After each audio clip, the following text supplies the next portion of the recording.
Welcome back to my channel. నేను మీ శ్రీ సత్య. రేపు పొద్దున్న రాఖీ కదా, సో పొద్దున వాళ్ళకి రిటర్న్ గిఫ్ట్స్ తీసుకోవడానికి వెళ్తున్నాం. అండ్ నేను మా అన్నయ్య వాళ్ళకి రాఖీస్ కొనడానికి వెళ్తున్నాను. సో చూస్తూ ఉండండి, చూపిస్తాను ఏమేమి తీసుకుంటున్నాం అనేది. మేమైతే స్టార్ట్ అయిపోయాము. అరౌండ్ 8 అయిపోయింది. అసలు మా బుడ్డగాడిని మేము ఇంకా వదినాల ఇంటి దగ్గర అయితే డ్రాప్ చేసి వెళ్ళాము. వదిన చూస్తా అన్నారని. చాలా క్రౌడ్ ఉంది. మేము ఇక్కడ బయట బట్టలు చూస్తేనే భయం వేస్తుంది మాకు, లోపల ఖాళీ ఉండదా అని చెప్పేసి.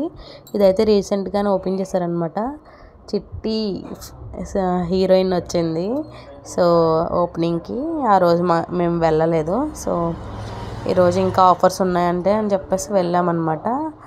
ఆఫర్స్ ఉన్నాయి కానీ బట్ ఎలా అంటే ఆఫర్స్ ఉన్నవి ఆఫర్స్ లేనివి కూడా కలిపేశారు. దానివల్ల చాలా కన్ఫ్యూజ్ పడ్డాం మేము కొంతసేపు వరకు కూడాను. సో నేనైతే సెలెక్ట్ చేశాను 3 శారీస్. ఇంకా సెలెక్ట్ చేసి ఇంకా పైకి వెళ్దాం అనేటప్పుడు వదిన కాల్ చేశారు.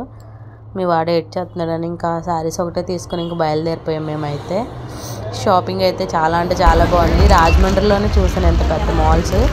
ఇప్పుడు మా ఊరి దగ్గరలో కూడా వచ్చింది. ఎప్పుడు కావాలంటే అప్పుడు షాపింగ్కి వెళ్ళిపోవచ్చు. అలా అంటాం కానీ ఎప్పుడు వెళ్ళాం. చూడాలి సార్.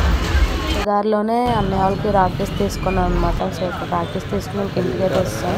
ఇవైతే తీసుకున్నాను రాఖీ. అండ్ శారీస్ వచ్చి ఇవి 3 ఒకటి తీసుకున్నాం. సో ఇవి ఎవరెవరికి ఏంటనేది రేపు పొద్దున్న వ్లాగ్లో చెప్తాను.